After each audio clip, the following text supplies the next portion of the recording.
Billions of years ago, you were a big bang. But now you're a complicated human being. But so we define ourselves as being only that.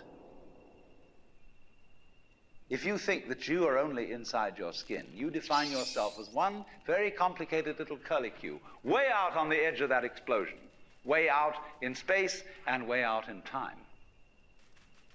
And then we cut ourselves off and don't feel that we're still the Big Bang. But you are. Depends how you define yourself.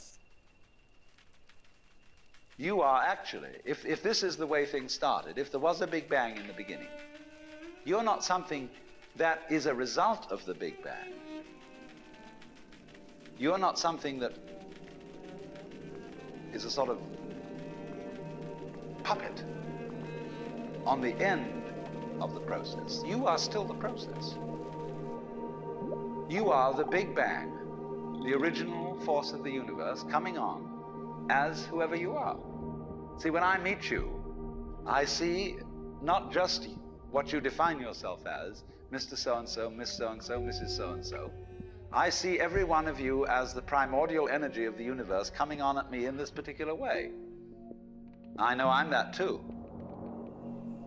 But we've learned to define ourselves as separate from it.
What I would call a kind of a basic problem we've got to go through first is to understand that there are no such things as things. That is to say, separate things. That is only a way of talking. If you can understand this, you're going to have no further problems. I once asked a group of high school children, what do you mean by a thing? And first of all, they gave me all sorts of synonyms. They said it's an object, which is simply another word for a thing. It doesn't tell you anything about what you mean by a thing. Finally, a very smart girl who was in the group said a thing is a noun. And she was quite right. A noun isn't a part of nature, it's a part of speech. There are no nouns in the physical world. There are no separate things in the physical world either. See, the physical world is wiggly. The clouds, mountains, trees, people are all wiggly. And only when human beings get working at things, they build buildings in straight lines and try and make out that the world isn't really wiggly. But here are we sitting in this room all built on straight lines, but each one of us is as wiggly as all get out.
Now then, when you want to get control of something that wiggles, it's pretty difficult, isn't it? You try and pick up a fish in your hands, and the fish is wiggly and it slips out. What do you do to get hold of the fish? You use a net. And so the net is the basic thing we have for getting hold of the wiggly world. A net is something regular. And I can number the holes in a net. So many holes up, so many holes across. And if I can number these holes, I can count exactly where each wiggle is in terms of a hole in that net. But in order to do that, I've got to break up the wiggle into bits. I've got to call this a specific bit, and this the next bit of the wiggle, and this the next bit, and this the next bit of the wiggle. And so these bits are things which I mark out in order to talk about the wiggle, in order to measure it, and therefore in order to control it. But in nature, in fact, in the physical world, the wiggle isn't bitted. So the world doesn't come thing. You and I are all as much continuous with the physical universe as a wave is continuous with the ocean. The ocean waves, and the universe peoples. And as the wave, I wave at you and say, you. The world is waving at me with you and saying, hi, I'm here. But the way we feel and sense our existence, being based on a myth that we are made, that we are parts, that we are things, our consciousness has been influenced so that each one of us does not feel that. We feel we have been hypnotized, literally hypnotized, by social convention into feeling and sensing that we exist only inside our skins, that we are not the original bang, but just something out on the end of it. And therefore we are scared stiff. Because my wave is going to disappear, and I'm going to die, and that would be awful.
You are a fluke.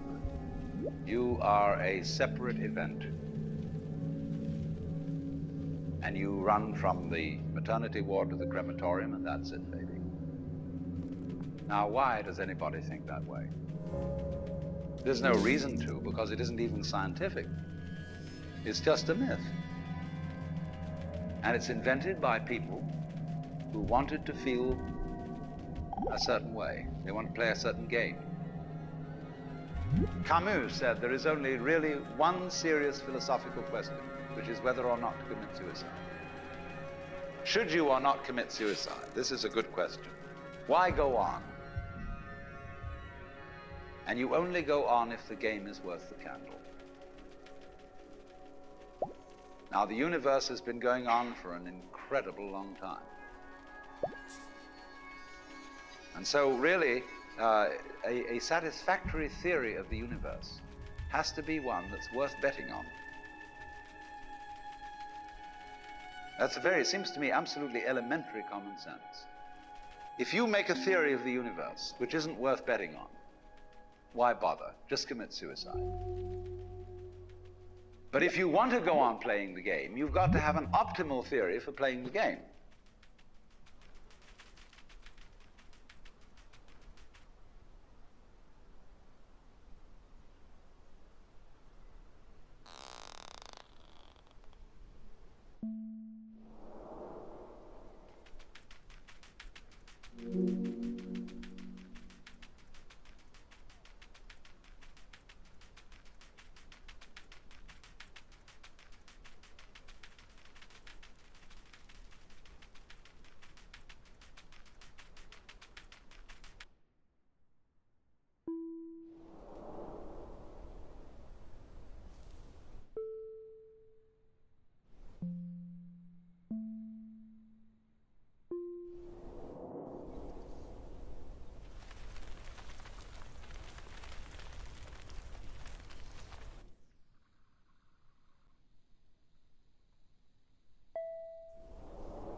If there is any such thing at all as intelligence and love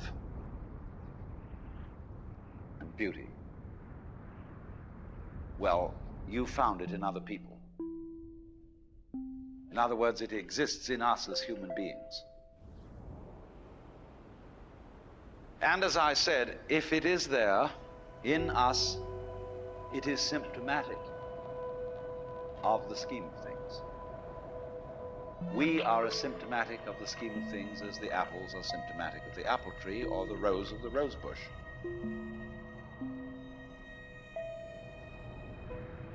The earth is not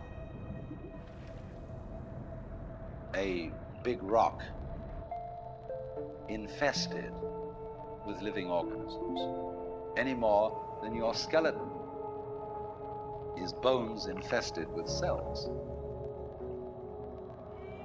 The earth is geological, yes, but this geological entity grows people.